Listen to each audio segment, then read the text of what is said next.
Hey there, I'm Pharmacist Ben, and I am so proud and honored to be talking to this gentleman sitting by my side here, Dr. Wallach. I've known him for going on 15 years. I got a tape in the mail, like a lot of folks, Dead Doctors Don't Lie, back in the mid-90s. And then I had the incredible opportunity of getting to see Dr. Wallach, and since then, he never ceases to amaze me. And I'm really, really excited to get to, not only for me to be getting to talk to him, but also for you guys to get to hear what Dr. Wallach has to say. So with that, Doc Wallach, thank you. Well, thank you. Appreciate you. Good to see you and good to be here with you. Why don't you tell the listeners a little bit about how you started? You got a great story about how you started to get involved with nutrition as a farm boy, how you noticed things with the animals, and how you had a personal connection with nutritional supplementation, how it worked out for you. Well, I'd like to do that, Pharmacist Ben, but I'll tell you what, before we do that, how about you telling us a little bit about Pharmacist Ben? About Pharmacist Ben? All right, well, Pharmacist Ben started his pharmacy career in 1986, and in pharmacy school, a lot of people don't realize this, but we study a little bit about nutrition, but we study nutrition in terms of how nutrients are medicines, and we study how diseases are deficiency diseases. So this is one of the reasons why I connected with you so well, because this is your message. We're not sick, we're starving. Many of the things that we consider to be diseases, heart disease, diabetes, the things we die from in this country, are really nutritional deficiencies at their core. And what I like to tell people is, at the point of death itself, we don't die of what it says on our death certificate. We die because some tissue system somewhere, some organ system somewhere is not being fed. So we literally die of nutritional deficiencies. And in pharmacy school, I was studying how vitamin A was connected to vitamin A deficiency was connected to night blindness, and vitamin C deficiency is connected to circulatory problems. And on the other hand, I was studying how prescription drugs were toxic and how they had side effects. I remember one time we watched a movie on beta blockers. These are drugs that stop the heart from working in order to lower blood pressure. And this was a movie put out by Ayers for their new drug Indoral, and it was going to revolutionize the hypertension business. And I remember the movie was an hour long, 15 minutes about how revolutionary their drug was, and 45 minutes was some guy reading the side effects of the new drug. 45 minutes, I'm telling you, reading the side effects. So I got the idea that we got a real big problem in this country in terms of healthcare. And the more I studied, the more I got into it, the more I realized that if we could just get nutrients in the hands of people, if we could just get people to start taking nutritional supplementation, we could do a lot of good. So I started practicing in my pharmacy using essential fatty acids to help people with their skin, essential fatty acids to help women with their menstrual cramps, B vitamins to help lower blood pressure, and lo and behold, as I'm sure you know, the results were tremendous. So from the get-go almost, I realized as a young pharmacist that we could be using nutritional supplements instead of using medicines, and we could be helping a heck of a lot more people, and we could be saving a lot of money on top of that. And then when I heard your message, I was all over it. I got that tape in the mail, Dead Doctors Don't Lie, and I was like, who is this guy? And I listened to it, and I listened to it, and I got to tell you, I stole some of your ideas, and I went out and I started talking to folks using some of your ideas. And then one day I was working out in the gym, and I met a guy, and we were talking. I said, you have to hear this tape, Dead Doctors Don't Lie. I said, oh my God, I know Dr. Wallach. And it turns out that this guy knew our mutual friend, Robert Snook. And long story short, he took me to one of your talks. I listened to one of your talks, and I was a believer and a follower. And that's how I got involved with Youngevity, and that's how I got involved with you. So in any case, now I want to talk about you. And your story is very interesting, how you started with nutritional supplementation. Now, I started, it was already the 1980s. So there were already people who were understanding that vitamin C and the B complex and essential fatty acids and minerals were very important.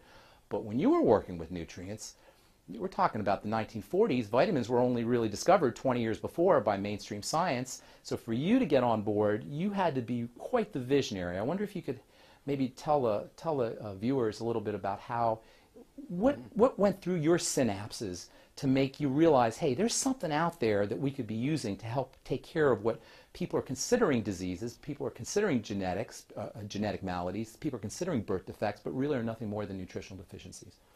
Well, it actually started when I was 4 years old. I had a disease that would be called today Tourette syndrome. They didn't have a name for it back then, but it's Tourette syndrome. And I had facial tics, and blink my eyes, and I'd get facial cramps, and it progressed. It got worse every year. By the time I was 9 years old, I'd go into a tetany and fall over, and my friends, my peers, my age group classmates would say I was possessed, and they could bump me around and give me a bear hug and cause me to go into this tetany. And so I started complaining to my mom, and she took me to an eye doctor for some reason, who's an MD eye doctor, and they examined me and said, can't find anything wrong with him, except he's got very long eyelashes, they're hitting his glasses, curling back and tickling his eyeballs. That's what's setting this off. They thought that was what he tried to say, that was causing the tetanus. That's right. And so I'm 9 years old, and I'm not buying it. And I said, no, that can't be my eyelashes tickling my eyeballs. It's too much of a systemic problem. I didn't use the word systemic, but my whole body was affected, so I didn't believe it was just my eyes.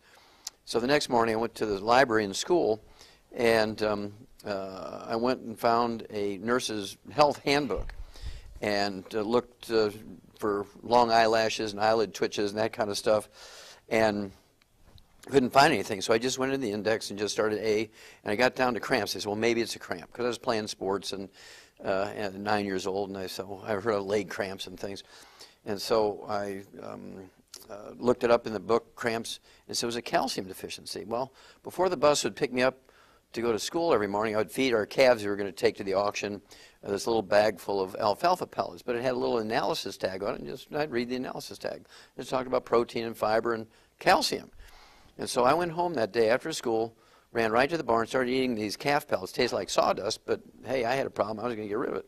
Next morning, I threw the Cheerios out to the chickens. I filled that cereal bowl up with the calf pellets, put milk on it. I did that for 3 days. By the third day, it was gone. Forever. Forever. Wow. And of course, I've been taking the 90 essential nutrients twice a day since I was 9 years old, 64 years. So what went through your head as a young boy when you're taking these things that are for the calves, and all of a sudden you're this movement disorder that must have been traumatic for you as a kid? Well, it was. What went through your head? You thought it was a miracle? Well, I thought it was one of those eureka moments, because I understood something that doctors didn't. I recognized immediately that doctors didn't know anything about nutrition when I was 9 years old. And I don't know if that was a divine appointment or what, but I do know that I realized then at 9 years of age that doctors really didn't know much about that sort of thing. And I didn't realize that I was going to get into it as a profession, but I knew that I could help myself and I could help my mom and my grandmom and that kind of stuff. And so I began to do more reading on nutrition, and I began to mix chicken food with the calf pellets and dog food, and I was making my own little meatloaf and things. And as a 9-year-old boy? As a 9-year-old boy. By the time I was 18, I really had it figured out, and went to agricultural school at the University of Missouri. Halfway through ag school, applied for veterinary school, got accepted, finished my ag degree. 2 years into my veterinary degree, actually found the first case of a mass die-off from pollution, got it written up in international journals and veterinary journals, and that started my path between nutrition and finding a mass die-off from pollution and actually get written it up. It was the first one in America. Okay, I want to hear about this mass die-off. That sounds interesting. Well, halfway through ag school, I applied for veterinary school. I was just, as a lark, I figured I'm going to start practicing, so when I graduate ag school, I'll apply and I'll know what I'm doing. Well, because I was working my way through school, feeding the university's beef herd and the dairy herd and milking the cows, the herdsman gave me very good recommendations, and so I got in as a sophomore ag student. They said, well, you really don't have to finish ag school if you don't want to, but I wanted to. So by the time I finished ag school, I'm a sophomore veterinary student, and now I'm a graduate student. Well, that just so happens in 1962, all the professors took off and left the graduate students in charge of all the services. And of course, pathology services, farmers would bring in dead animals, you had to find out what they died from and so on.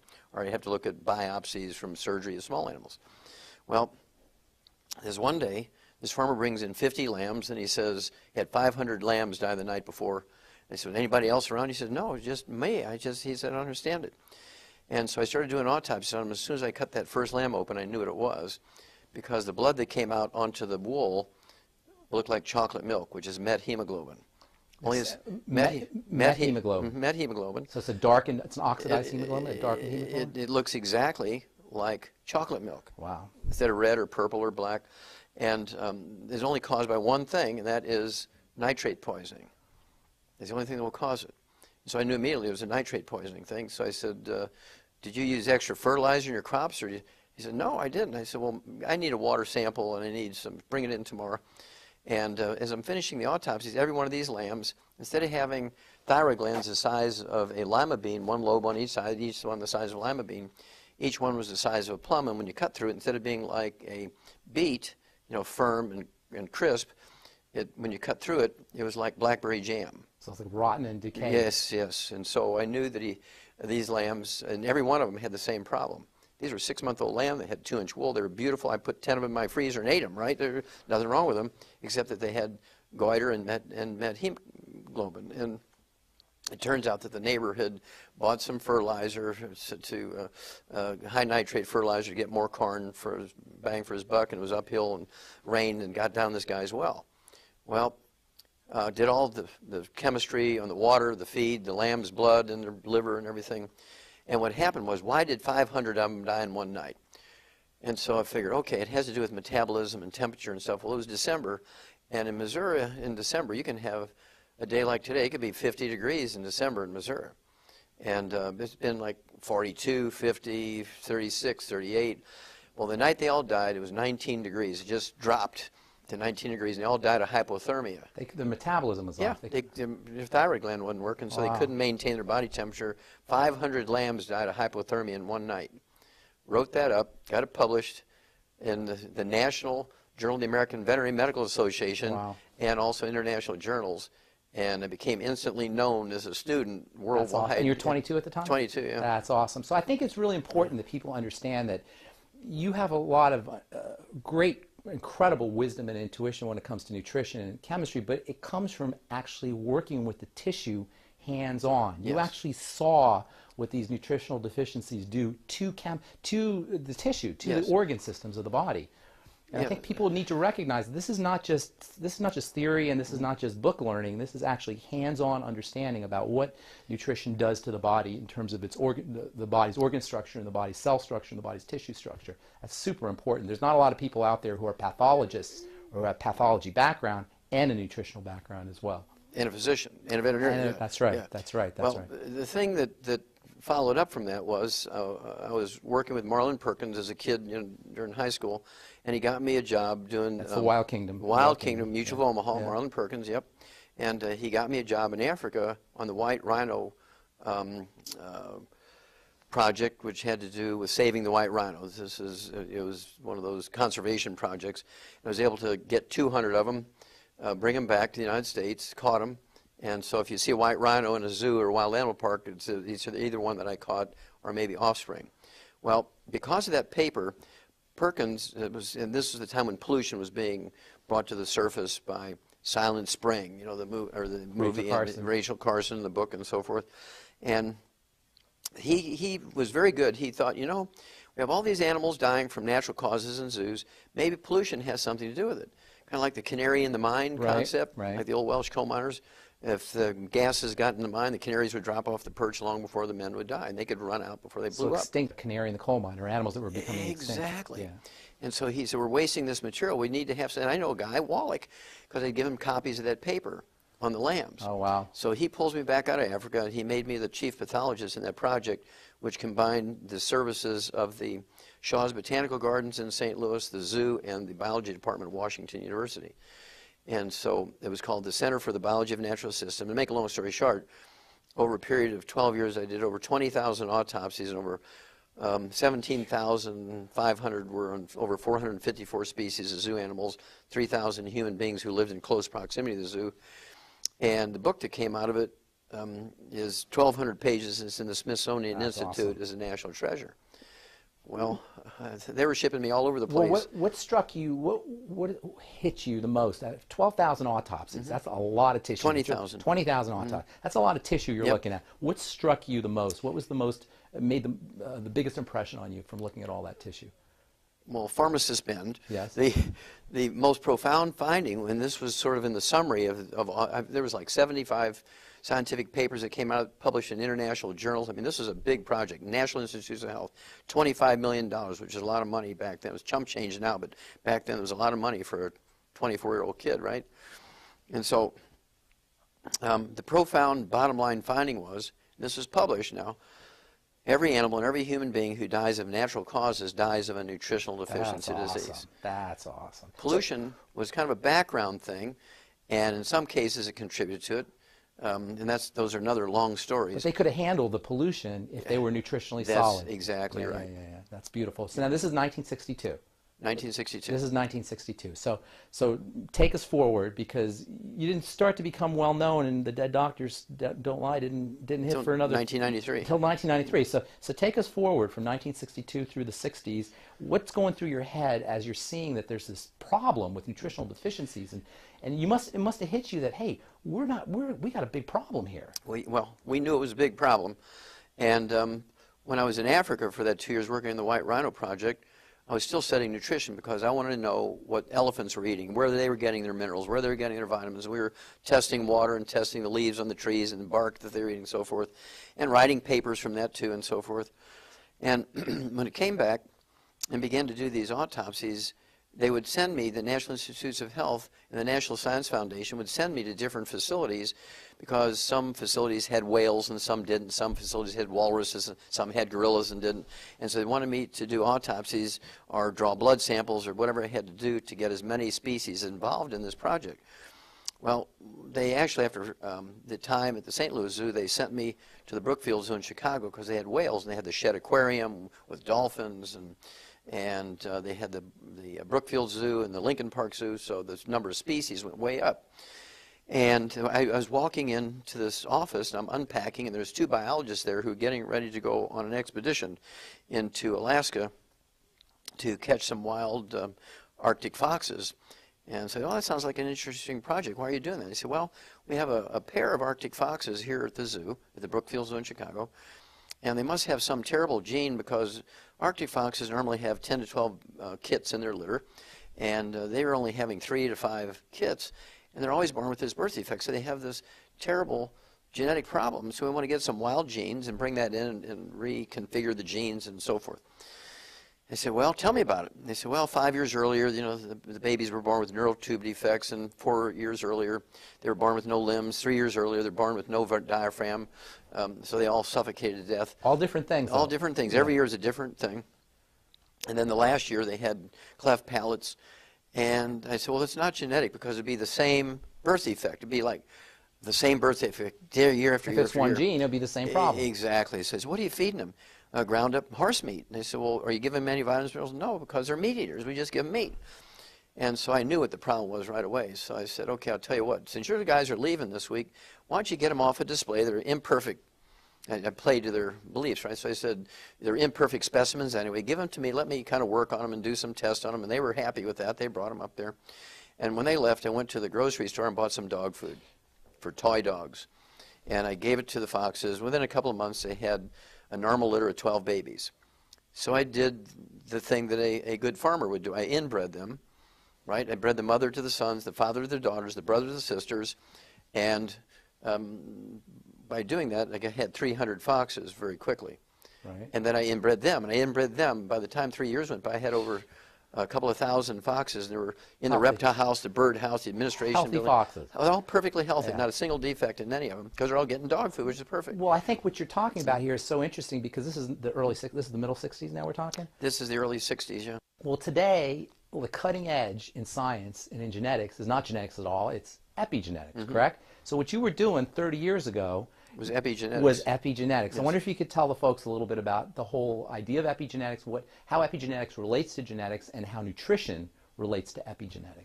Well, you have to appreciate how the medical mind thinks, pharmacist Ben. You know this, being a pharmacist. But for our viewers here, the medical mind is that they get a theory, and everything belongs to that theory. For instance, back in the days of the cavemen, there were witch doctors and shamans. Everything was caused by evil spirits. Right. And then there was alchemists, and it had to do with distillation, turning lead into gold, and all that kind of stuff, and sprinkling. If all you have is a hammer, everything looks like a nail, that kind of thing? Exactly. And then it went into spontaneous generation, because they didn't know about germs yet, and they thought that life spontaneously generated from nothing. And then along came Van Leeuwenhoek, the Dutch. He was actually a spectacle maker, made eyeglasses, and he invented the microscope. Yeah, but he put two lenses instead of one lens for your right eye, one lens for your left eye. He put one lens on top of the other. Made a compound lens. Yeah, made a compound microscope, and he looked at pond water. He sees all these little animals floating around. He writes it up. Well, Pasteur he's a guy who's working on wine, trying to keep it from going sour and going to remember that, vinegar. yeah. And that's how he came up with studying yeast. pasteurization. He was studying yeast. Yeah, or he was something. studying yeast, exactly. And so once he learned that it was a living thing, he couldn't see it because he didn't have a microscope. Once he had a microscope, he could see the little yeast buds and budding and growing. So Pasteur was a contemporary. Oh, yeah, of Van Leeuwenhoek. Okay. Yep. And he immediately knew that spontaneous generation was not the thing. He knew things were caused by these germs. That's where the germ theory came from. And then, of course, he was the first one to actually practically make vaccines, although there was a medical doctor in England by the name of Jenner who was involved. Got a smallpox guy. Yeah, exactly. Yeah. And so when you had Pasteur, he actually he took 25 sheep in the center of Paris. He set up pens, artificial pens or temporary pens. He had 25 sheep. For anthrax, he had 25 sheep. He didn't. He gave anthrax to all 50, and the ones that were vaccinated, 24 of them survived, and 1 died, and the ones that didn't have vaccination all died. And so the press was there, and it was everybody agreed that he knew the answer to anthrax, and so the medical system couldn't argue with it because the press had already made it a fait accompli, right? And then comes along Mendel and Darwin, right? And Darwin's talking about how things evolve in the Galapagos Islands, and he'd see all these different finches, which are really the same species, but they had different colors and different beaks, but they're the same species. And that's because it took a little adaptation in each of the different islands to survive, the predators and things. That's where he came up with the theory of evolution, by watching the finches? Well, watching the finches. That's where he got that idea. And he knew there was something being passed on from one generation because the ones who were successful had some adaptation, right? That was the word, adaptation. And the ones that couldn't adapt got eaten by the predators. This is the beginnings of the genetics theory. Yeah, There's something being passed on, some information passed on from parent to offspring. Exactly. And then here's Mendel, who's this monk, right? And he's growing peas, and he's studying peas, which the monks love to eat. And he was studying which he could get the best peas, and he learned that there was something being passed on. The color of the pea flowers, and whether they're wrinkled or smooth, or they're big or they're small, and he could pass on these traits. And so he talked about threads, and he knew that something was being passed on. He literally said threads? Mm-hmm. He said threads are being passed on, threads of life are being passed on, carrying information was his words. Wow. We're talking about in the early 1800s, yeah. And so that was the beginning of the genetic theory. Well, along comes people like Linus Pauling and Watson and Crick, and they were able to actually tell you the structure of a chromosome and so forth, and double helix, and how traits like eye color and skin color and hair color are being passed on, and so forth. Linus Pauling was in on the whole genetic thing as well. Well, he was the first. He was actually the first one. He was actually cheated. He should have actually gotten part of that Nobel Prize that Watson and Crick did, because he came up with a helix before they. Oh yeah. Wow. He proposed that 10 years before they came along. They were just in their 20s, and he proposed it 10 years earlier. Wow. But they were actually able to do it and show it. But so he really should have gotten some part of that Nobel Prize, but he didn't. But at any rate. Then along comes all the genome thing, right? So suddenly now genetics is going to solve everything. Right. They're just every time they have a new theory, it solves everything. Right. Okay, and of course the genetic theory was fought for a long time, just like the Earth is flat theory was tried to be defended by the holders of that theory, until Columbus came along, who was an ignorant Portuguese seaman, right? He said the Earth was not flat. He's the guy sailing out there. He knew the Earth wasn't yeah. flat. And so it comes down to perceptions and what you know and so forth. They were limited. So at any rate, my revelation, if you will, back when I was 9 years old, that diseases could be caused by nutritional deficiency, I learned everything I could about nutrition. Of course, in agriculture school, we learned that we could prevent and cure as many as 900 different diseases in animals with nutrition, that in medical school they tell them are genetic. Did you know that it was really a nutritional and epigenetic component, that the nutrition was actually changing the genes? Yes, well, no, we didn't have the word epigenetic Did at you know that time. nutrition was changing the genes, though, that the lack of nutrition was affecting the genetics? And now that's a better word, affecting. Okay, they weren't changing the genes. Affecting. Affecting, because the genes are like a factory. The chromosomes are like a factory. Can you build any factory without raw materials or parts? No. Without laborers and energy? Of course not. No. Okay, so a gene and a chromosome is the same way. It's just a blueprint. Right. A gene and a chromosome is just a blueprint, Right. nothing else. So you Right. put a gene and a chromosome in a bucket of saline and say, okay, come on, boys, go to work and make something. Ain't nothing happening. Right. You The still gene need... that makes protein, the blueprint is just there to make the protein. You still need the raw materials to make the protein. That's right. Yeah. And so we learned in agricultural school that we could prevent and cure every disease you can think of. We can prevent and cure, well, let's see, we can prevent every birth defect. Many of them you could cure. Some of them, like cleft palate, is a surgical case, right? And for instance, congestive heart failure, the most common cause of heart disease, death in adults in America, it's a deficiency of a single vitamin. In fact, when I went to the next thing after the Foxes and the Brookfield Zoo, the Shedd Aquarium there in Chicago, they called me over and said, hey, we hear you're wanting to do autopsies on some cetaceans, which are whales and dolphins and things. I said, yep. They said, well, we got a freshwater dolphin here from the Ganges River in India, just died, and we get 10 or 12 of them every year, and in the spring and by the fall they're all dead. This is pretty typical. Why don't you give us your thoughts what's happening here? So I go over there and cut that thing open. First thing, I knew immediately what it was the heart of a 300-pound freshwater dolphin is as big as your fist. Well, this dolphin's heart was as big as a basketball. He died of congestive heart failure, which is a deficiency of a single vitamin. So I said, are you giving these dolphins any vitamins? No, we're feeding them whole fish. They eat fish, so we just give them whole fish. I said, tell me what species of fish, because there are certain fish in their tissues, they have an enzyme that kills that vitamin. You're not talking about vitamin C. No. Thiamine. Thiamine. Thiaminase. There's a thiaminase in the tissue of smelt. They're feeding because of the size. The smelt was the perfect food from size standpoint for these freshwater dolphins. They didn't have any thiamine. They didn't have any thiamine because they weren't putting a multiple and extra thiamine in the mouth of those fish when they fed them to the little freshwater dolphins. So, told them to change the type of fish they were feeding them, give them a multiple and some extra B vitamins with a lot of thiamine, stop the deaths in the freshwater dolphins, the Shedd Aquarium.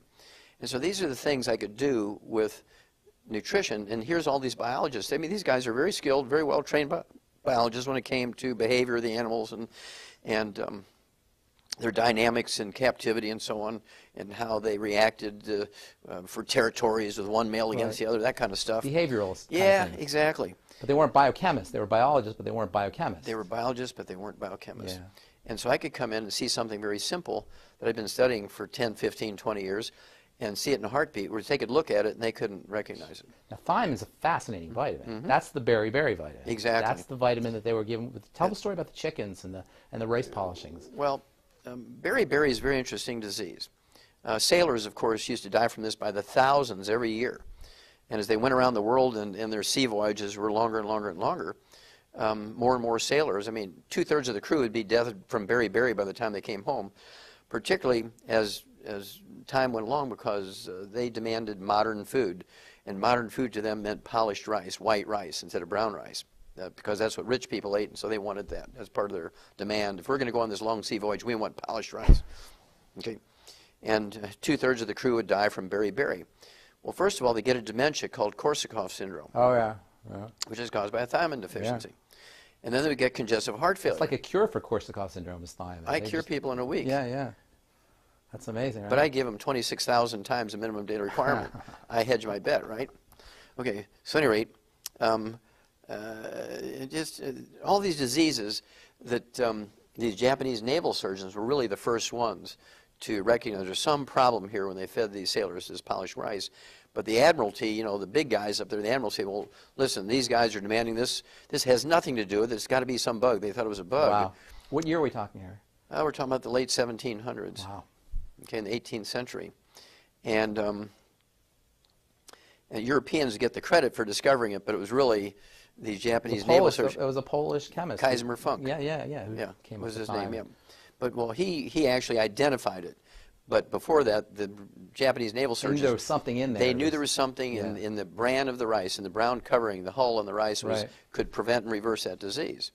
And they would all die of congestive heart failure, but they would all go crazy. They'd lose their minds, Korsakoff syndrome, before they died of congestive heart failure. People who drink alcohol, that deactivates thiamine somehow. Well, sure. Well, alcohol is a liquid sugar, and it makes it... Thiamine's used for metabolizing the alcohol. And so when you take in sugar or alcohol, it makes a deficiency worse. Talk about ADD maybe. How about B1 deficiency, subclinical B1 deficiency for kids who have ADD? They're eating sugar.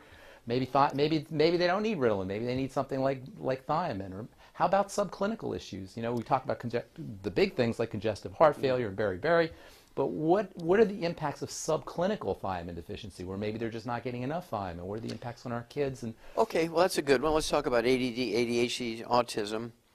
Back when I was a kid, there was no such thing as those things, right? In the year let's see, 1980. In 1980, it was 1 out of 150,000 kids had autism. In the year 2000, it's 1 out of 150. Today, it's 1 out of 88 is the new, it just came out last week. wow, 1 out of 88 now has autism. wow, And basically, when I was a kid, all 4 of my grandparents were from Eastern Europe. They were beet farmers and beef farmers. And so for breakfast, I would have cheese and beets and beef and eggs and... no Cheerios? No. No cornflakes? No, not when I was a little baby, no. And we didn't have those types of diseases. Well, here comes now, 20 years later, kids are being fed on these box cereals full of processed carbohydrates with sugar on it, and they're getting apple juice. Right. How can you build a brain, which is 2/3 by weight, 75% by weight, is cholesterol and good fats? Okay, and so now all they're getting is carbohydrates and sugar, and they're going crazy. Right. So not only are they deficient, but it's costing them nutrients to process all that stuff. Exactly. So it makes the nutritional deficiencies worse. Even worse, right? Right. And so simply, I take kids that haven't spoken in 11 years. You start feeding them eggs, you get them on the 90 essential nutrients, which is what we feed animals, the 90 essential nutrients, 60 minerals, 16 vitamins, 12 essential amino acids, 3 essential fatty acids. And after 11 years of not speaking, I have kids who can read the Bible out loud in churches. That's awesome. And you know what, Doc, I say this on my radio show all the time. I say, you're going to think it's a miracle, but it's not a miracle. This is the way the body works, because you give the body what it needs and it will respond. This amazing system, this amazing divine system.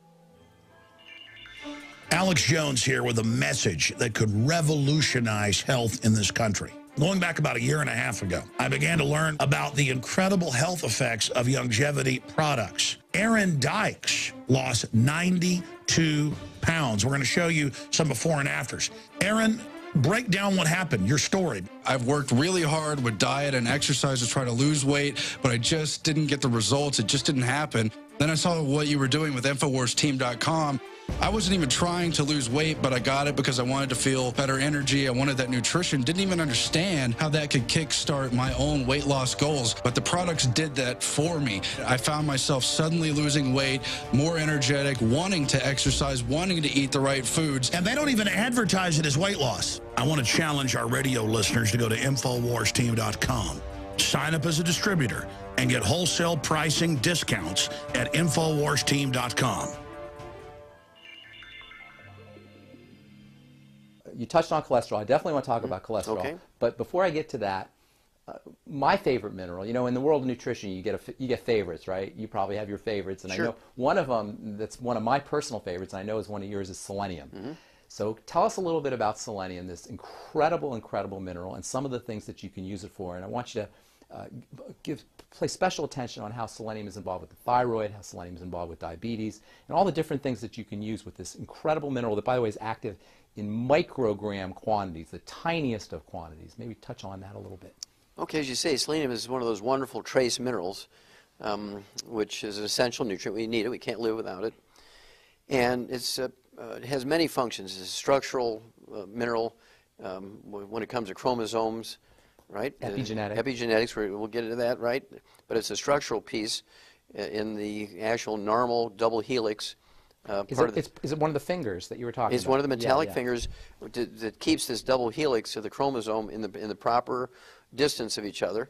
There's a little strut there. In the middle of these struts, there's all these different minerals, and selenium is one of them. Wow. So the helix itself is an incredibly organized structure, and every little component of it is key.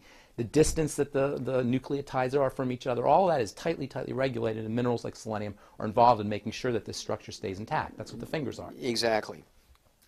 And when you have a deficiency of selenium, many things happen. In the biochemical level, you can't recycle glutathione, which is one of the most potent antioxidants made by the body. The most, maybe.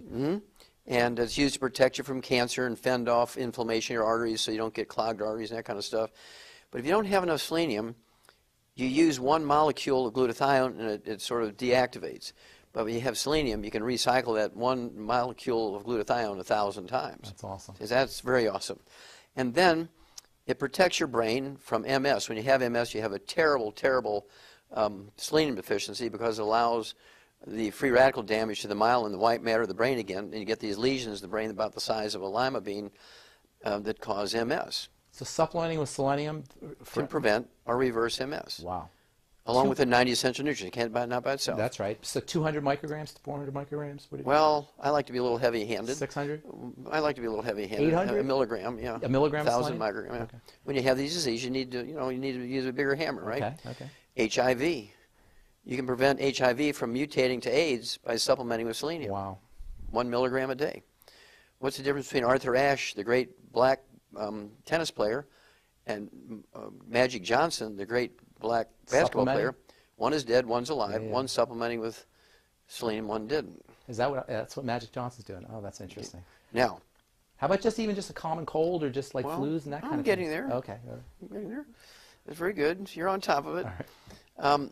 But I also, it's one of the things that's, they actually discovered, Dr. Gerhard Strauser, a grand man, he's the guy who discovered that selenium is an essential nutrient back in 1957. They didn't consider it essential back then. No, they considered it poison. Yeah, exactly. right, They thought it was a poison. Even medical doctors today still think it's a poison. Yeah. But it actually was discovered to be an essential nutrient. And the disease he was looking at was liver necrosis, the death of your liver. If you survived death of your liver, you got cirrhosis of the liver, right? And this is all caused by not drinking, because 99% of the people who get liver cirrhosis never took a drink of alcohol in their life. Right. It's a selenium deficiency. Wow. I get people off the liver transplant list all the time. Wow. Some And that's of a big problem today, non-alcoholic fatty liver disease. That's a huge problem. Fatty liver, Yeah. primary sclerosing cholangitis, Yeah. liver cirrhosis. Yeah. I've had people, pharmacists, who've had 32 liver operations at Harvard Medical School. Their livers are the size of an Oreo cookie, and I rebuild them in 2 months to a normal liver, just using the 90 essential nutrients and extra selenium. Right. Okay. And then there's cataracts are caused by selenium deficiency and free radical damage, eating fried foods, free radical damage to the lens of the eye and no selenium to protect it. And then you get cardiomyopathy of heart disease. I've done Keyshawn syndrome. Keyshawn syndrome, yeah. right. I've done 1,200 autopsies on kids under the age of 10 in Keyshawn province, China. 1,200 autopsies. Nobody else has ever done that. They're all deficient. They're all deficient in selenium. And partially because of our work there in China, every school kid, when you go to kindergarten, they get a multiple and a capsule of selenium. We've wiped out cardiomyopathy of heart disease in children in China. That's awesome. Is that awesome? That's awesome. Now, isn't there an animal correlate to this Keyshawn syndrome, Yes. selenium deficiency? Yes. Is sheep? Well, in every animal you can name, there's a correlation. But in pigs, they call it mulberry heart disease. In sheep, they call it stiff lamb disease, because when they get heart disease, they kind of walk with arch back, and they're kind of stiff. And in cattle, they call it white muscle disease, because when you cut through the heart, instead of having this beautiful kind of reddish purple heart color, it looks like a good perch muscle. It's white, so they call it white muscle disease. And you can prevent it with A little bit of selenium. Well, with the 90 essential nutrients plus extra selenium. If they get it and they survive the first heart attack, or you catch it with just arrhythmias in their heart, you give them the selenium, it goes away. How about for the thyroid? The thyroid gland, of course, there's actually a syndrome called Wilson's syndrome. The question is, how many nutrients does your thyroid require? A lot, probably. Not. All 90. Yeah. Now, if you ask a physician, they'll say iodine, Right. because it's part of the structure Right. of the Thyroid thyroxine hormone. But that's only the part of the structure. But for the thyroid gland to work, it needs all 90. Of course. Duh, right? And so a lot of times when they look at the T3, T4, the TSH, and all that kind of stuff, really what they're looking for is iodine levels. And so you can be perfect. They say, well, we don't know why you're having all these symptoms of thyroid disease, because, we give them iodine and nothing changes. Well, that's because it's a selenium deficiency. That's interesting. Well, selenium is involved in the hormone as well. Well, it's part of the structure as well, it's no? part of the structure, but it actually is, even equally importantly, is part of the process of making the hormone, okay? And as is copper and everything else. And then, of course, it's necessary for the health of your muscles. Muscular dystrophy is a selenium deficiency. Wow. Now, a fellow by the name of Marvin Rappanay, who grew up Amish, and he went in and became a Navy SEAL. Going from the Amish world to Navy SEAL, he comes back after 20 years in the SEALs. He goes back, a worldly man now, And he sees all these kids dying of muscular dystrophy in the Amish community. And so I go there and I say, well, this is what we see in calves that have muscular dystrophy or white muscle disease. And it's a selenium deficiency. So we went to Purdue University, and sure enough, in Indiana, wherever these kids are that have muscular dystrophy, there's always a selenium deficiency in the soil. So we started giving them the 90 essential nutrients, giving them extra selenium, and the muscular dystrophy goes away in a couple of weeks. Even if they've been in wheelchairs for years, we get them out of the wheelchairs to go play basketball. So we send all this information to Jerry Lewis. This is a gospel true story now. We send all this information to Jerry Lewis. He must 5 have years. loved it. He went crazy, positive. He loves it. Yeah. I said, now, Jerry, we're not asking for money. We already know the cause, prevention, and cure of muscular dystrophy in kids. We already know this. We just think it's appropriate that we offer to you the opportunity to make the news release because you're the Mr. guy. Muscular dystrophy. They're Jerry's kids, Yeah, right? yeah, yeah. So you're the obvious guy to make the news release if you want to. If you say no, we'll be happy, but at least my conscience is okay because I've given you the opportunity. He gets excited. He takes it to the medical committee in the Muscular not Dystrophy so Foundation. excited? They fire Jerry Lewis. That's why Jerry Lewis has not been on the telethon for the last 2 years. Oh, that's an amazing story. And they sent him on a cruise. They actually bought him a ticket to say, we have a non-disclosure contract with you, Jerry. You can lose everything. We'll sue you for everything if you bring this up. And so we're sending you on a cruise. Go enjoy yourself. And don't bring it up again. We want you away from here Wow. when we're having this telethon this year because everybody's going to say, well, where's Jerry? For the last cruise. It's over with. That's a great story. And so they fired Jerry Lewis because we discovered the cause, prevention, and cure of, and I knew what it was for a long time, but until Marvin Ropp came back from being a Navy SEAL and introduced me to the Amish community, I didn't have access to those kids. So selenium for muscular dystrophy. But I think your point's well taken that you have to have the entire mighty 90. These things are specific for disease states, but the entire milieu of the body has to be nutriated. That's right, because everything kind of works together. Yeah. And if you have to have the metabolism to be able to repair yourself. You have to have the metabolism to operate just in life. And so to think you can cherry pick one nutrient, this is one of the bad things the medical system does. Allopathic nutrition, I call it. Yes. Where you just use a nutrient like it's one kind of drug, one kind of disease. Exactly, using a nutrient as a drug. Yeah. Instead of using the whole.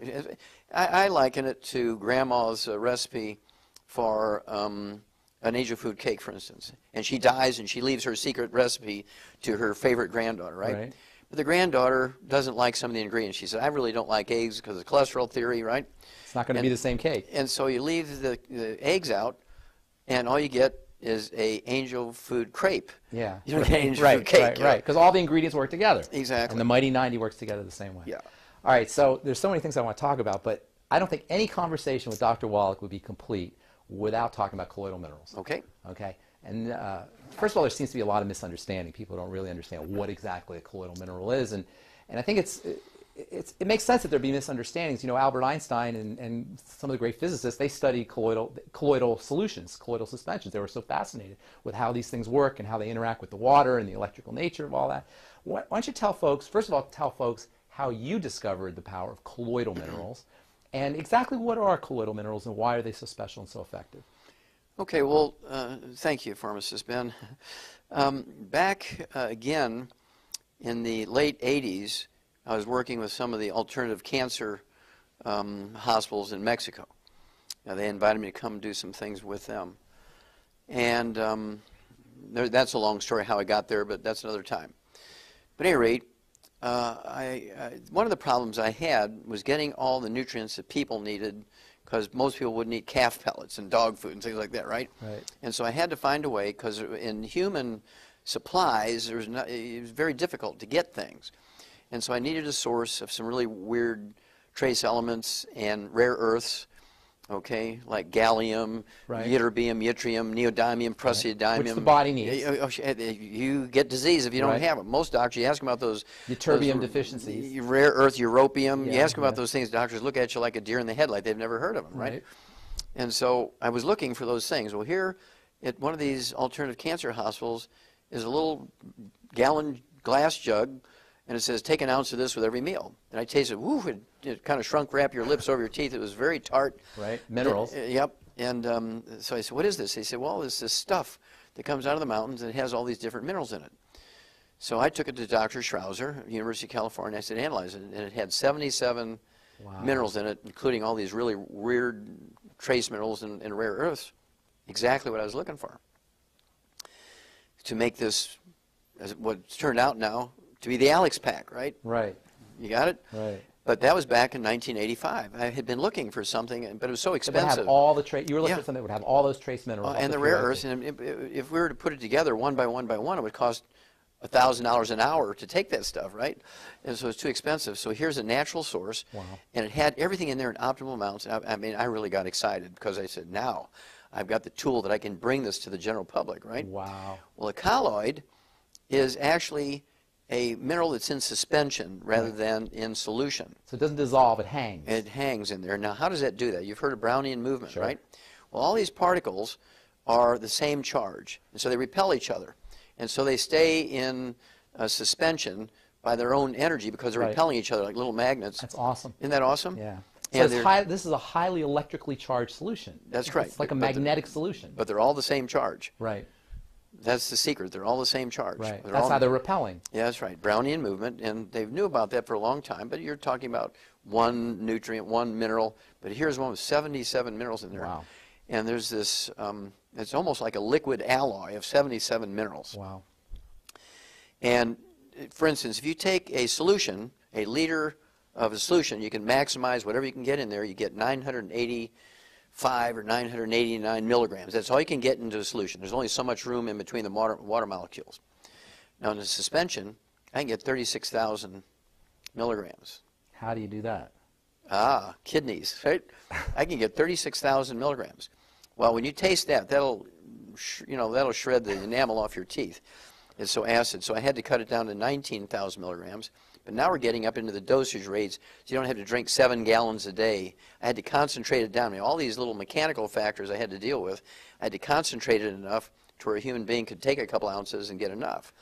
Nobody's going to drink 7 gallons a day to get enough, right? But these are highly concentrated suspensions. Yes, but I had to concentrate them more. Wow. Right, see? And so this is perfect for me because I could get 19,000 milligrams in a liter,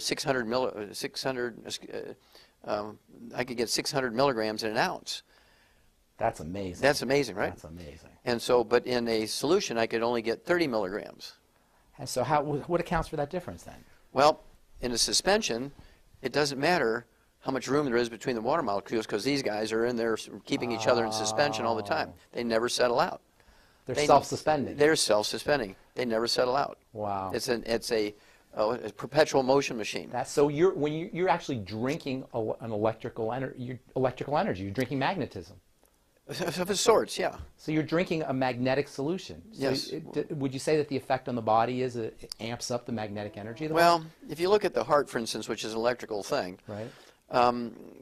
When people start getting palpitations, they are having an electrical conduction problem. So you give them selenium in a colloidal form, problem solved. Wow. Okay, and so it's that simple. But at any rate, then I was able to make liquids. Of course, I think I'm considered the father of liquid supplementation at that level.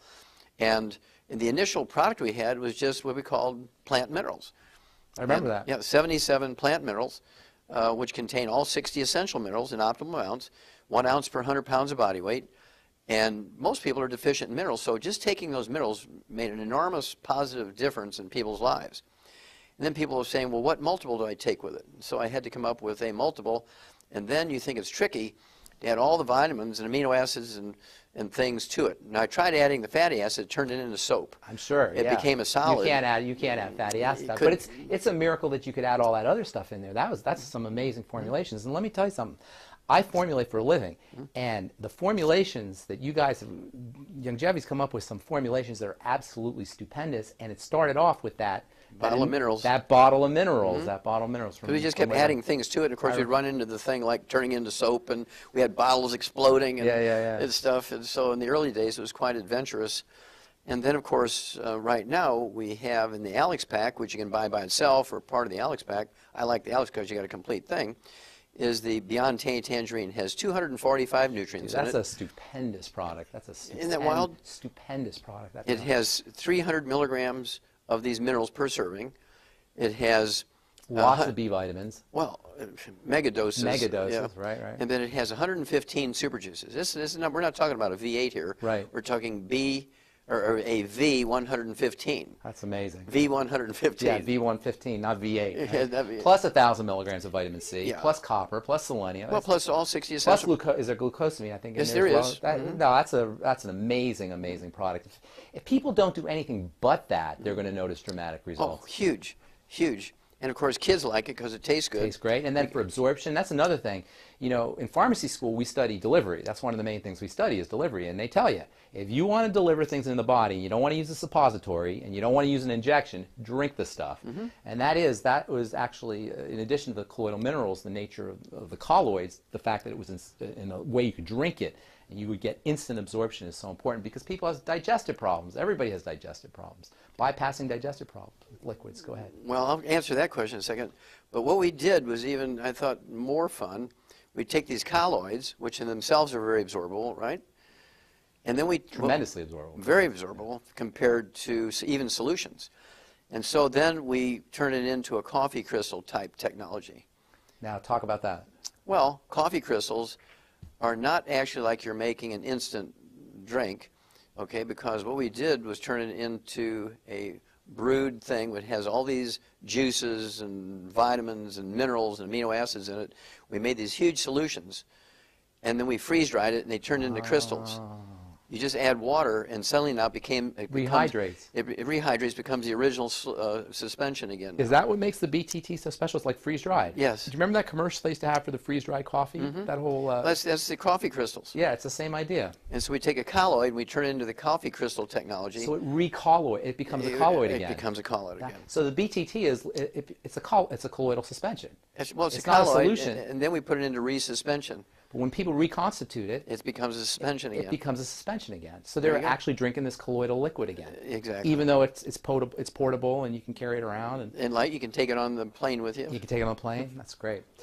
All right, so cholesterol. Okay. I want to talk about cholesterol. Statin drugs, hundreds of millions of prescriptions are filled for statin drugs every year. Everybody's terrified of cholesterol. Somebody here was asking about eating eggs, and people don't want to eat eggs. They don't want to eat the yolk in eggs. And there's so much misunderstandings about cholesterol. Please tell our listeners, tell the viewers a little bit about, first of all, what cholesterol is, why it's so important, and then how you can make sure that you have enough cholesterol in your body using dietary strategies. Well, first of all, cholesterol is an important part of our human structure. Every cell wall is like 30% cholesterol. Right. Okay. Every cell wall, if the trillions and trillions of cells in your body, every one of them, 30% or more, in some cases 60% of the cell wall is cholesterol. Nerves. So you can't make cells without the stuff. That's right. And cells won't work without it. They die without it. And then 75% of your brain weight, the white matter of your brain, the myelin, is cholesterol. Okay? If you don't have enough cholesterol, guess what you get? Alzheimer's disease. It's a physician-caused disease for lowering our cholesterol. Then you can't make sex hormones. Testosterone, estrogen, progesterone, and adrenal hormones are all steroid hormones. 95% by weight is cholesterol. Vitamin D3 is cholesterol. 7-hydroxy-25 cholesterol, right? Right. It's cortisol, stress hormone. Exactly. So aldosterone, adrenal hormones, all these things are cholesterol. So you don't have enough cholesterol, you get erectile dysfunction, you get menopause, you get adrenal exhaustion, you get Alzheimer's disease. All of it. All of it. How can this beautiful chemical, this beautiful molecule be so demonized in our culture? It's amazing to me. Well, here's why. Because, again, biologists don't know anything about chemistry, right? Doctors don't know anything about nutrition. Right. So that's a maxim. Well, in 1971, after having done 20,000 autopsies, I wrote a paper which compared the plugged arteries in vegans versus plugged arteries in meat eaters. Looking at this cholesterol theory, right? So the vegans are eating grains? Well, grains, vegetables, fruits, and nuts. And guess who had the worst clogged arteries? Vegans. Right. Because of There's the no oils. cholesterol in meat. Well, there was a little bit of cholesterol in the scarring of the arteries, and that's why in their brains they thought it was a cholesterol. But there was turbulence in there, and the body's putting cholesterol in there trying to smooth it out. You know, like these nonstick pans. The body's response was to throw cholesterol at it, trying to smooth out the turbulence. Now, when people eat meat, is there cholesterol in steak? Is there actually cholesterol molecule, even after it's cooked and after it's processed? As long as you don't burn it. Okay, now, But here's the beauty of that study. 1971, 20,000 autopsies, they come out, and this is published in an international Danish pathology journal, Acta Pathologica, translated into 6 languages. This went around. Millions of doctors, millions of pathologists all over the world read this.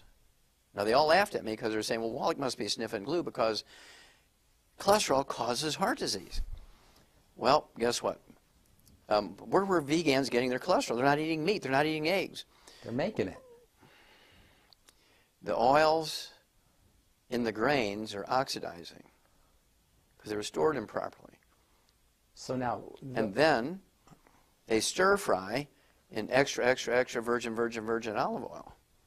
You turn those oils into trans fatty acids and heterocyclic amines, right? right. By heating them. They eat a lot of salad dressings. So where's the cholesterol coming from? From the body makes a little bit as a sort of, again, a protective device? Protective device, kind of like this nonstick pan again, right?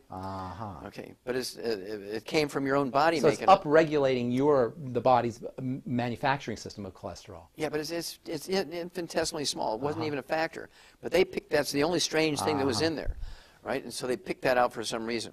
And they came up with these statin drugs to lower cholesterol. Well, here comes now, 41 years later, the FDA in Science News just a couple of weeks ago came out and said, uh-oh, Houston, we have a problem. They put out new warnings on statin drugs saying Diabetes. Increases your risk of diabetes by 50%, increases your risk of Alzheimer's disease by 100%.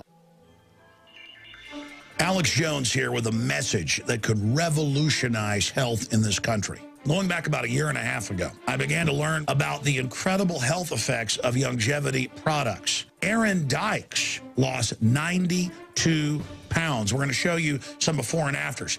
Aaron, break down what happened, your story. I've worked really hard with diet and exercise to try to lose weight, but I just didn't get the results. It just didn't happen. Then I saw what you were doing with InfoWarsTeam.com. I wasn't even trying to lose weight, but I got it because I wanted to feel better energy. I wanted that nutrition. Didn't even understand how that could kickstart my own weight loss goals. But the products did that for me. I found myself suddenly losing weight, more energetic, wanting to exercise, wanting to eat the right foods. And they don't even advertise it as weight loss. I want to challenge our radio listeners to go to InfoWarsTeam.com. Sign up as a distributor and get wholesale pricing discounts at InfoWarsTeam.com.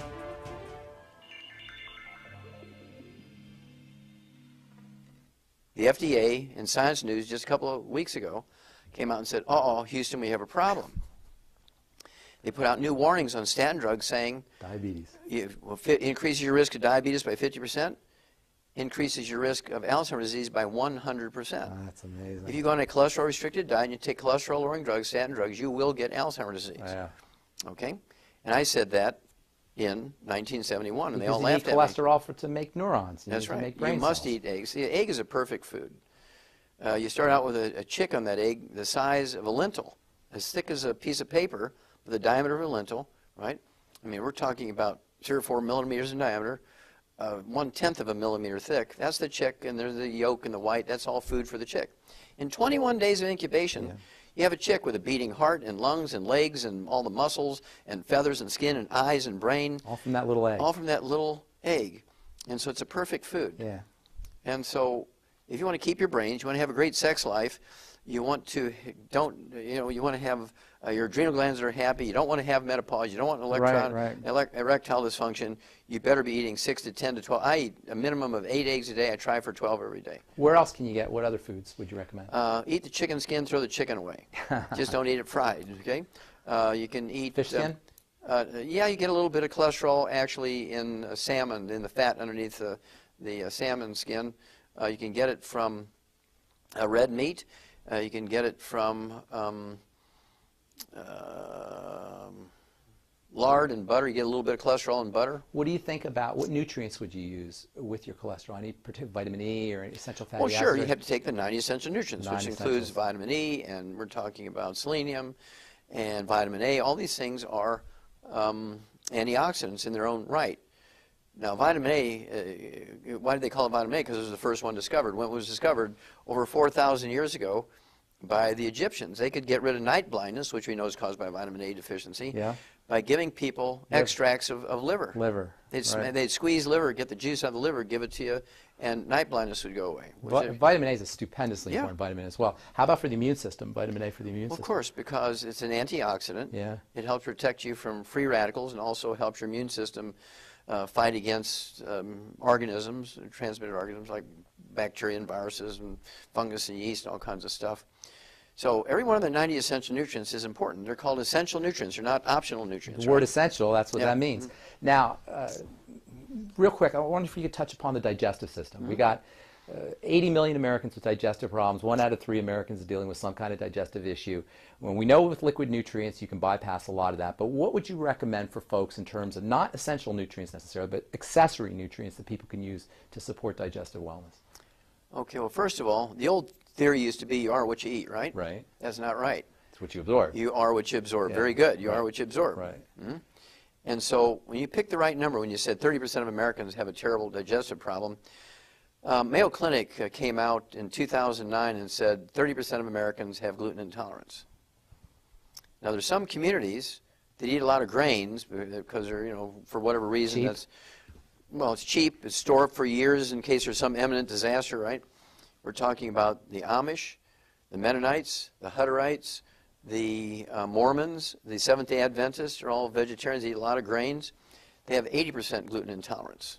Now, what that does is you lose the villi in your small intestines, and you get celiac disease, you get diverticulitis, you get irritable bowel syndrome, inflammatory bowel disease, And you you get don't ulcer absorb colitis. and you don't absorb your nutrients. You lose 85% ability to absorb them. So what's 15% of nothing? Nothing. Very little. Yeah. Right? And so the problem we have now is all these people now are being told to eat whole grains. And so there's all this gluten intolerance happening. So people are not absorbing what little nutrition there might be naturally in the food. Right. And they're not supplementing. And so you have to get off of gluten. You have to supplement properly. And then 99% of these problems go away. When you're talking about diseases, for instance, like you have a baby born with muscular dystrophy, cystic fibrosis, cleft palate, they're born deaf, and all this kind of stuff. Invariably, the mother will be gluten intolerant because what little nutrients are in the food, she can't absorb them very efficiently. So she's got a malnourished fetus. She's got a malnourished fetus. Wow. It's not genetic. Oh, yeah, it's malnourishment. Malnourishment. But here's the thing that gives doctors a little bit of hope that their theory is correct.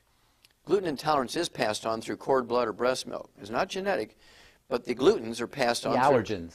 Well, they're not even allergens. It's not an allergy.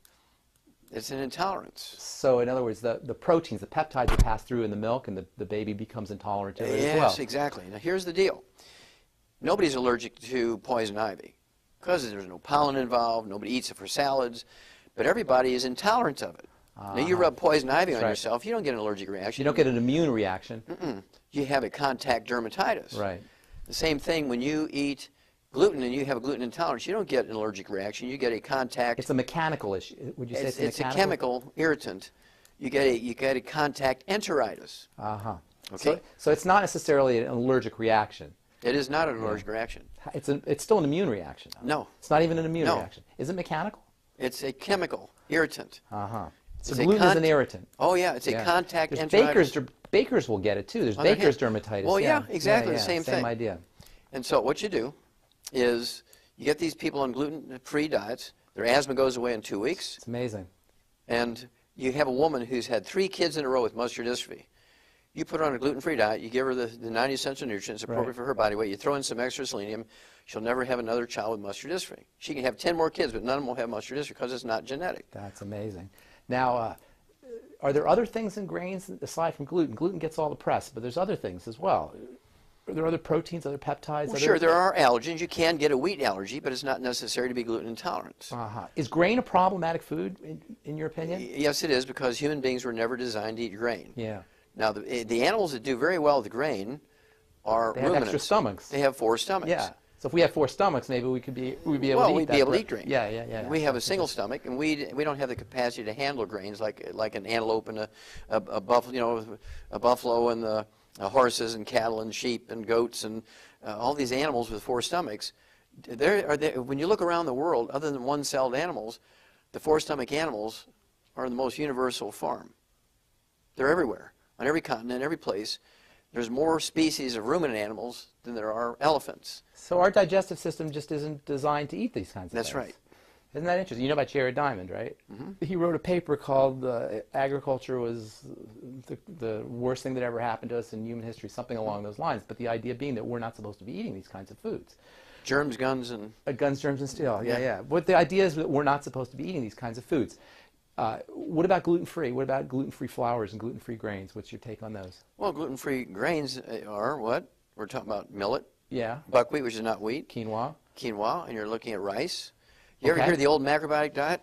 I don't know a lot about during it. the 60s, the hippies, all those flower children were running around eating the macrobiotic diet, which was essentially a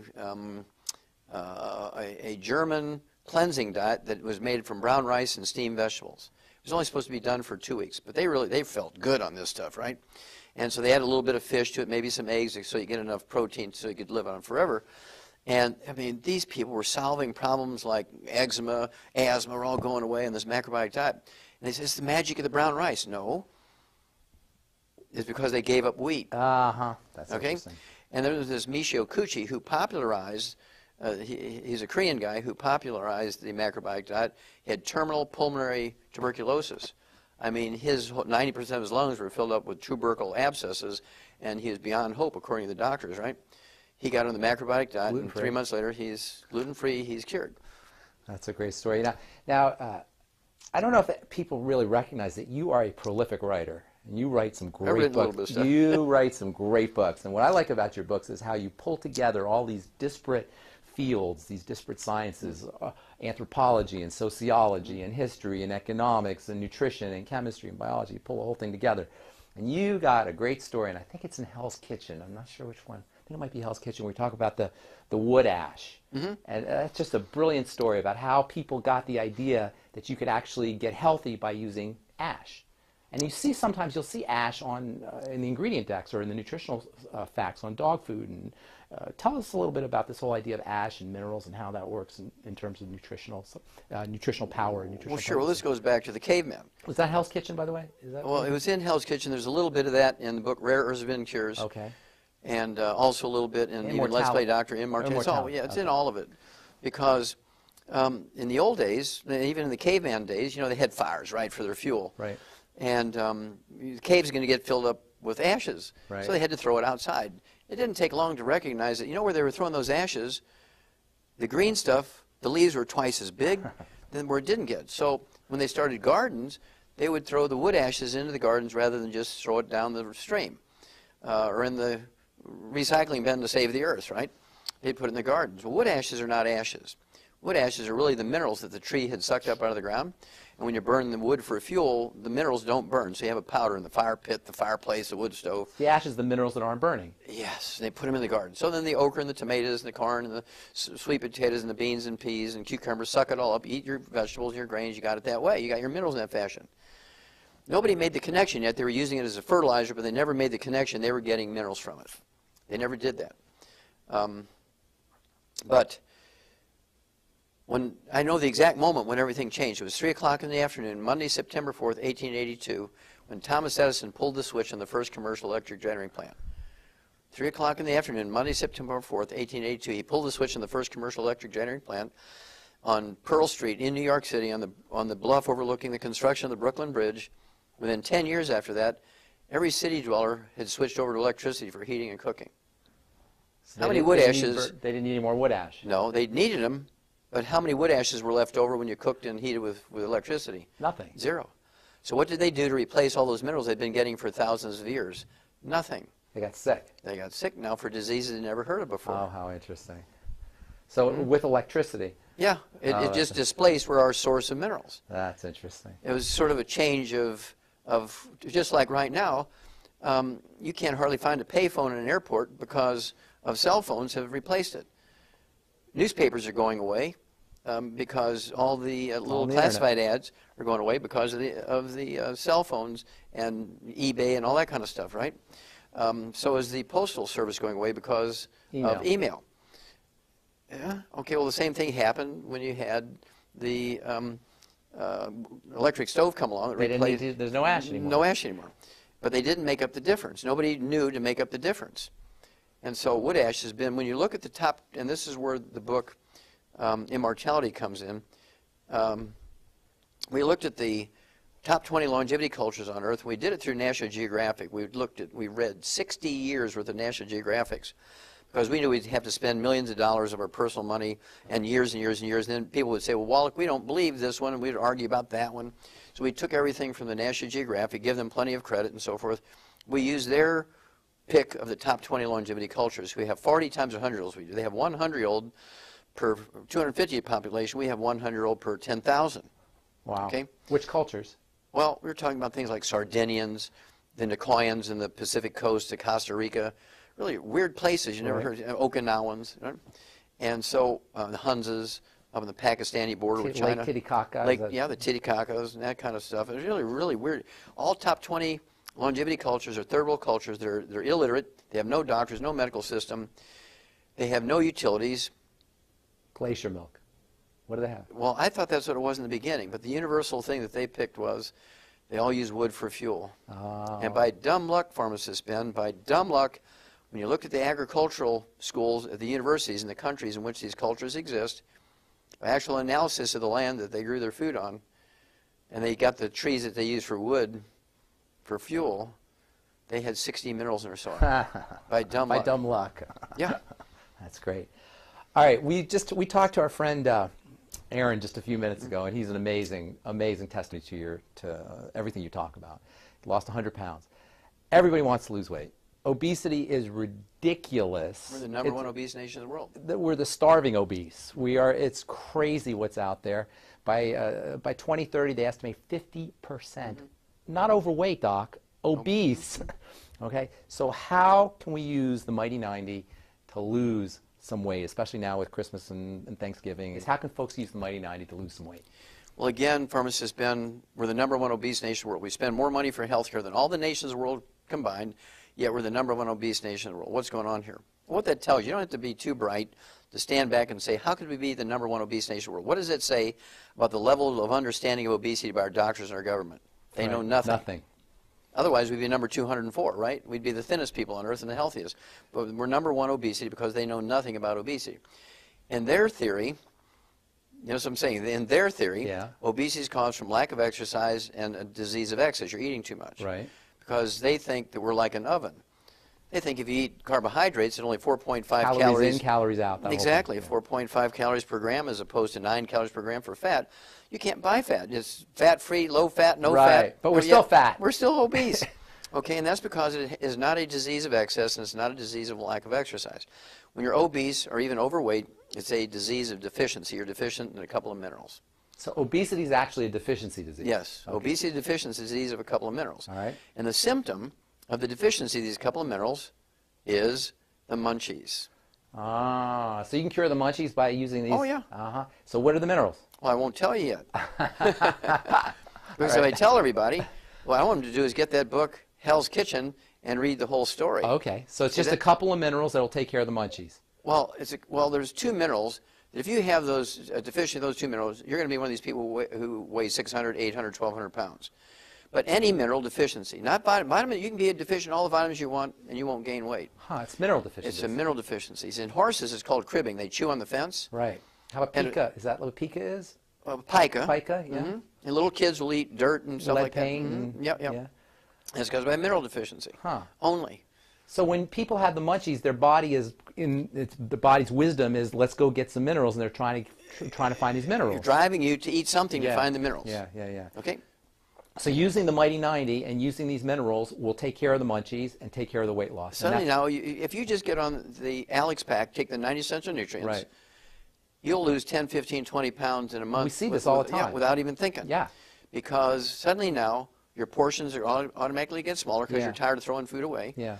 And you're not going to eat between meals. You'll take some snacks and think, you know, I don't even know why I took this. I'm not even really that hungry, but out of habit, you're doing it. And it doesn't take you long to figure out I don't need to do this anymore. So dieting isn't even hard. Once you get the nutrients that you need. I wouldn't even use that term. Yeah. What I would do is talk about portion control as opposed to dieting. Right. Because you don't even have to think about portion control because when the pica and the munchies goes away, portion control is just sort of self-regulating, right? Now, To speed it up, we actually have what we call the Slender FX Weight Management System, which has a meal replacer in it, which is 80 calories and no sugar, so it's great for diabetics who need to lose weight. It's only 80 calories. You can have 2 of those meals a day. I like to throw in a couple of eggs and make it with water. You're only going to get like a 250 calorie meal, so 2 of those is 500 calories. You can have a 300 or 500 calorie meal. You're down below 1,000 calories. And you have all your nutrients. You have all your nutrients, right? Because you're still going to take your 90 essential nutrients. You're going to take your Alex pack, even though you've cut your calories, your portion control is way down here, but you're still taking your 90 essential nutrients, and you're going to lose weight. We see it all the time. In fact, that's the most dramatic example of how powerful this stuff is the weight loss. Yes. And the weight loss shouldn't even necessarily be the target of what you're looking for. That's like It just happens. It just happens. Yes. It happens on its own. Now, if somebody needs to lose 25, 50, 75, 100 pounds or more, then we throw in what we call ASAP. I like to add ASAP. Yeah. ASAP is an acronym for as slim as possible. Right. But I like to say ASAP because it's as slim as possible, as soon as possible. Yeah. Now, exactly. And so what I like to do, if you need to lose 50 pounds or less, you put 1 dropper full under your tongue of this liquid, which it is, it's amino acids, which is the raw material for your pituitary to make certain hormones. Like growth hormone. No, like HC. Oh, okay, all right. Yeah. And so, don't tell anybody. I won't say anything about that. It's a very important hormone. Though. Yeah. And so, instead of going and getting prescription injections, you do this yourself. Right. And you're going to lose, you know, a quarter of a pound, half a pound, 2 pounds a day, depending on how you are with that portion control piece, right? And just like you said, Aaron lost 100 pounds. We have thousands of people every month. I see it. It's amazing. Yeah. It's absolutely amazing. And I see it around the world. People are just, this product's going around the world now. Yeah. And you take... But they're adding years to their life. They're decreasing the likelihood of arthritis and degenerative diseases and cancer, God forbid. Cancer, heart disease. All of that. Absolutely. Yeah. And it's a combination of the 90 essential nutrients. The Alex Pack is a combination of the super juices that's in the BTT, the Beyond Tangerine, 115 super juices, antioxidants fending off the bad guys. Magnesium. Well, it's all in there. Yeah. Well, the Osteo FX Plus, we haven't even talked about that one. That's a wonderful product. Well, it's part of the Alex Pack. Yeah. It's all in there. And so at any rate, obesity goes away very quickly. But when you say, right now they're predicting 50% obesity by the year 2030, that tells you that they don't know what to do. Because if they knew what to do, they'd say, okay, right now we're 36% obesity. But it'll be Here's less. what we do. Yeah. And by 2030, it's going to be 20%. They don't know what to do. They have no earthly idea because their theory has failed them. Yeah. And they cannot believe it's a disease of deficiency. In their little pea brains, they cannot believe that it's a disease of deficiency. Well, they're still operating that steam engine mentality where you put the coal in and you get a fire, and they don't understand that the body's not a steam engine. There's a whole, it's a metabolic system. It's a chemistry system. Okay, now, the spin-off of that, of course, they say that people who are obese, they have a higher rate of diabetes. Yep. That's this sort of cousin disease here. Right. They run together, but not all the time. You can have people who are obese don't have diabetes, but they do tend to run together. And we've known for 70 years that diabetes, type 2 diabetes, which makes up 98% of the diabetic population, is a simple mineral deficiency disease again. It's not genetic in any way, shape, or form. Right. It is not genetic in any way, shape, or form, for emphasis, right? Right. It is a simple mineral deficiency disease. And I have to tell you this story. You'll appreciate this, pharmacist man. There's a fellow out there by the name of Jerry Murphy. He's an owner of one of the largest, I think it's the 3rd largest medical laboratory in America. He services 7,000 hospitals and tens of thousands of doctors' private offices every day with his medical laboratory. This guy's got 3 PhDs. Like a diagnostic Oh, diagnostic laboratories. Yeah, they take specimens and send them to the laboratory. They send the results back to the doctor, right? I mean, this guy has 3 literally, he has 3 PhDs. He doesn't have in diabetes. medical. Oh, yeah.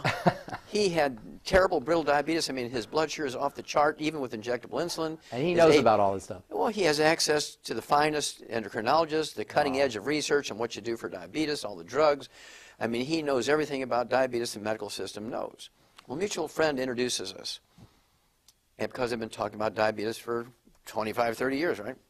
And so I said, well, yes, sir, I can help you. I can get your A1C hemoglobin down below 5 within a couple of months. I can get your blood sugar down below 100 without medication. You'll be an ex-diabetic. And he looks at me like, oh, yeah, right. Right. He says, who are you?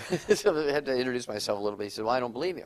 So tell you what, give me a test. I mean, give it a try. You have everything to gain, nothing to lose. You're not being successful at what you're doing. He said, okay, I'll give you 90 days, Wallach. He says, you can get my A1C hemoglobin down from 8.9 down below 5 within 90 days. You can get my blood sugar consistently down below 100 without medication within 90 days. I'll be your best friend. Wow. I'll fly around my jet plane. I will show up spontaneous at meetings you won't even know. I'll just appear and give my testimony. I will brag about you. I will put every one of my employees on your program, and I'll stop all my insurance. And you knew you could do it. You knew you I was could. self-insure. Well, I've been doing it every day for 35 years. And so he says, but I'll tell you what, if you fail, if in 90 days you haven't gotten rid of my diabetes, I will hire somebody whose only job is to go around every place where you're going to give a talk and tell everybody in the newspapers, be interviewed and tell everybody what a quack you are. Right. I said, okay, Jerry, let's do it. Let's go for it. And he was kind of shocked that I didn't want to negotiate, right, and equivocate. Right. I said, let's do it. Well, to make a long story short, in 2 months' time, following exactly what I told him to do, and he was very good, he was impeccable in doing exactly what I told him, his A1C hemoglobin dropped from 8.9 down to 4.3, and his blood sugar went down to 62 without medication. That's amazing. And you know what? It's the way you put it and the way you frame it, it's easy. It's easy. And I want everybody to understand this is easy. If you have diabetes, if you have a blood sugar problem, and you've been told you're going to be on insulin the rest of your life and you're going to be on drugs the rest of your life, this is easy because it's a metabolic problem. And once you change your body's chemistry, it can't help but follow. Now, that gets us to what my personal favorite product. And, you know, we all have our favorite products, but my personal favorite product is the Sweeties. Yes. And that's because... That's the secret sauce. That's the secret sauce, right? It's for type 2 diabetes. The chromium and the vanadium. And these two minerals are so amazing for blood sugar. Real quick, if you could just tell the listeners a little bit about chromium especially, but a little bit about vanadium.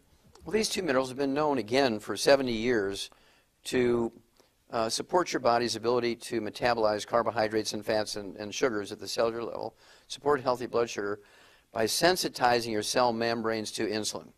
That's what they do. They're sort of the cofactor necessary so your cell wall can recognize insulin, right. So it can speak the language of insulin.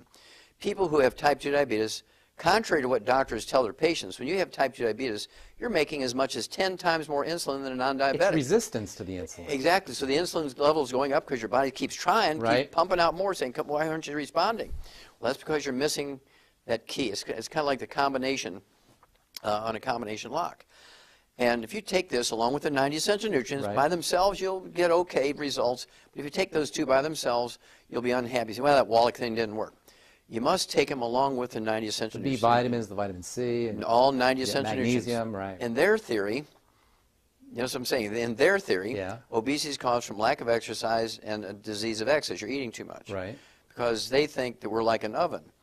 They think if you eat carbohydrates at only 4.5 calories calories in, calories out. Exactly, 4.5 calories per gram as opposed to 9 calories per gram for fat. You can't buy fat. It's fat-free, low fat, no fat. But we're still fat. We're still obese.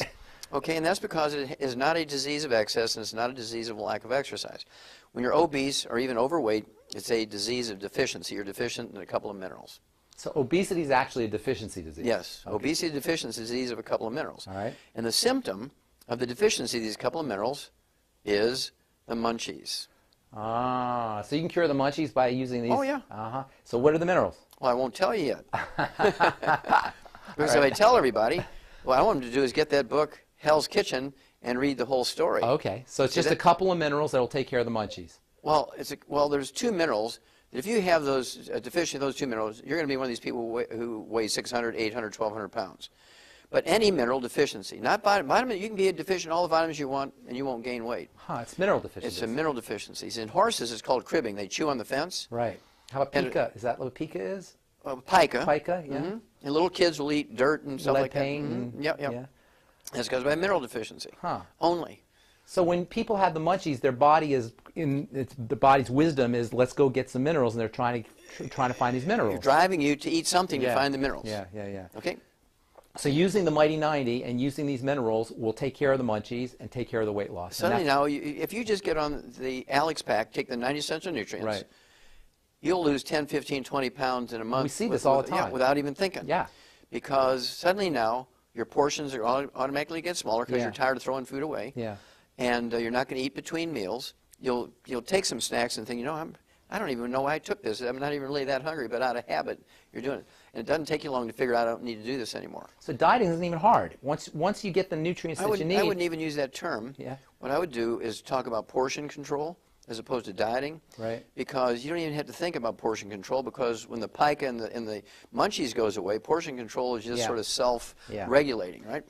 Now, to speed it up, we actually have what we call the Slender FX Weight Management System, which has a meal replacer in it, which is 80 calories and no sugar, so it's great for diabetics who need to lose weight.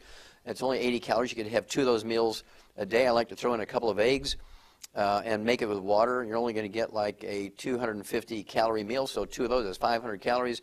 You're going to have a 300 or 500 calorie meal. You're down below 1,000 calories. And you have all your nutrients. You have all your nutrients, right? Because you're still going to take your 90 essential nutrients. You're going to take your Alex pack, even though you've cut your calories, your portion control is way down here, but you're still taking your 90 essential nutrients, and you're going to lose weight. We see it all the time. In fact, that's the most dramatic example of how powerful this stuff is the weight loss. Yes. And the weight loss shouldn't even necessarily be the target of what you're looking for. That's like It just happens. It just happens. Yes. It happens on its own. Now, if somebody needs to lose 25, 50, 75, 100 pounds or more, then we throw in what we call ASAP. I like to add ASAP. Yeah. ASAP is an acronym for as slim as possible. Right. But I like to say ASAP because it's as slim as possible, as soon as possible. Yeah, now, exactly. And so what I like to do, if you need to lose 50 pounds or less, you put 1 dropper full under your tongue of this liquid, what it is, it's amino acids, which is the raw material for your pituitary to make certain hormones. Like growth hormone. No, like HC. Oh, okay, all right. Yeah. And so, don't tell anybody. I won't say anything about that. It's a very important hormone, though. Yeah. And so, instead of going and getting prescription injections, Right. you do this yourself. Right. And you're going to lose, you know, a quarter of a pound, half a pound, 2 pounds a day, depending on how you are with that portion control piece, right? And just like you said, Aaron lost 100 pounds. We have thousands of people every month. I see it. It's amazing. Yeah. It's absolutely amazing. And I see it around the world. People are just, this product's going around the world now. Yeah. And you take... But they're adding years to their life. They're decreasing the likelihood of arthritis and degenerative diseases and cancer, God forbid. Cancer, heart disease. All of that. Absolutely. Yeah. And it's a combination of the 90 essential nutrients. The Alex Pack is a combination of the super juices that's in the BTT, the Beyond Tangerine, 115 super juices, antioxidants fending off the bad guys. Magnesium. Well, it's all in there. Yeah. Well, the OsteoFX Plus, we haven't even talked about that one. That's a wonderful Well, product. it's part of the Alex Pack. Yeah, yeah. It's all in there. And so at any rate, obesity goes away very quickly. But when you say, right now they're predicting 50% obesity by the year 2030, that tells you that they don't know what to do. Because if they knew what to do, they'd say, okay, right now we're 36% obesity. But it'll be Here's less. what we do. Yeah. And by 2030, it's going to be 20%. They don't know what to do. They have no earthly idea because their theory has failed them. Yeah. And they cannot believe it's a disease of deficiency. In their little pea brains, they cannot believe that it's a disease of deficiency. Well, they're still operating that steam engine mentality where you put the coal in and you get a fire, and they don't understand that the body's not a steam engine. There's a whole, it's a metabolic system. It's a chemistry system. Okay, now, the spin-off of that, of course, they say that people who are obese, they have a higher rate of diabetes. Yep. That's this sort of cousin disease here. Right. They run together, but not all the time. You can have people who are obese don't have diabetes, but they do tend to run together. And we've known for 70 years that diabetes, type 2 diabetes, which makes up 98% of the diabetic population, is a simple mineral deficiency disease again. It's not genetic in any way, shape, or form. Right. It is not genetic in any way, shape, or form, for emphasis, right? Right. It is a simple mineral deficiency disease. And I have to tell you this story. You'll appreciate this, pharmacist man.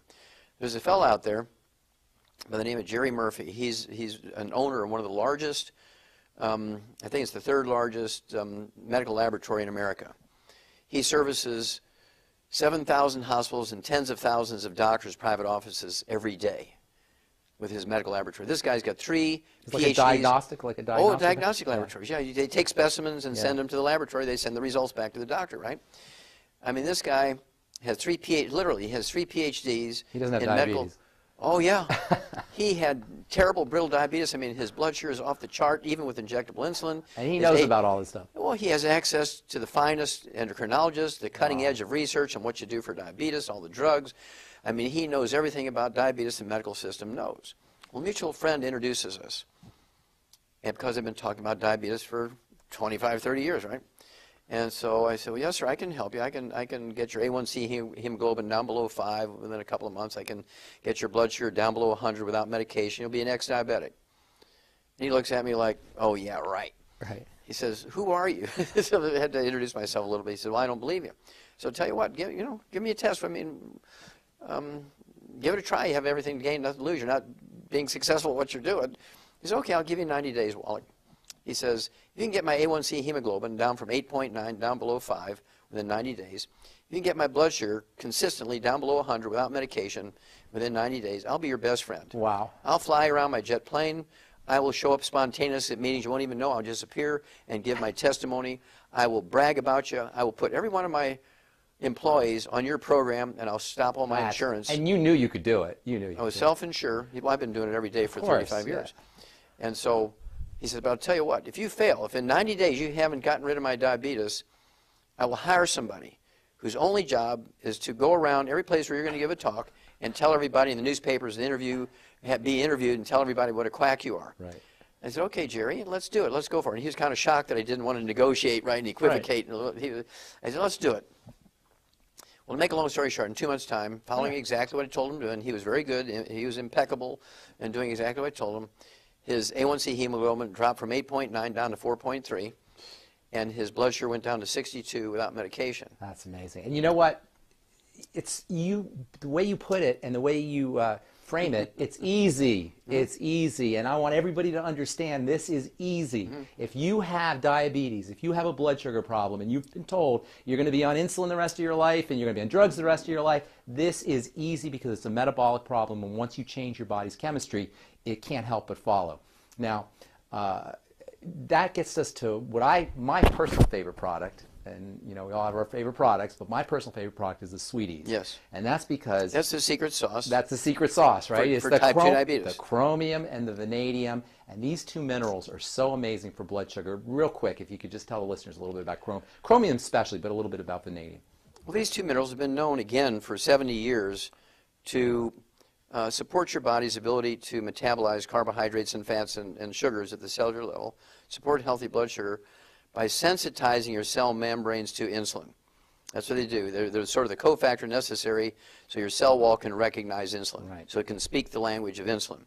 People who have type 2 diabetes, contrary to what doctors tell their patients, when you have type 2 diabetes, you're making as much as 10 times more insulin than a non-diabetic. It's resistance to the insulin. Exactly. So the insulin level is going up because your body keeps trying, keeps pumping out more, saying, why aren't you responding? Well, that's because you're missing that key. It's kind of like the combination on a combination lock.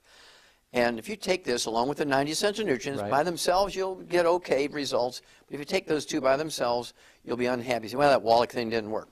You must take them along with the 90 essential nutrients. The B vitamins, the vitamin C. And all 90 essential nutrients. Magnesium, right. All the amino acids, I mean everything. You cannot do it in an isolated way. That's right. Okay? I don't want people to get the impression they can just take those two minerals and their diabetes is going to go away. No. Those are the secret sauce that goes along with the basic program, and then it will work every time. There's actually a component in the body called the glucose tolerance factor, which chromium and I think vanadium might be part of. Are part of that glucose tolerance factor. But then it's something your body puts together when you have those nutrients, right? Just like your bones. What's the secret sauce for bones? Well, minerals, including phosphorus and calcium not just calcium. Magnesium.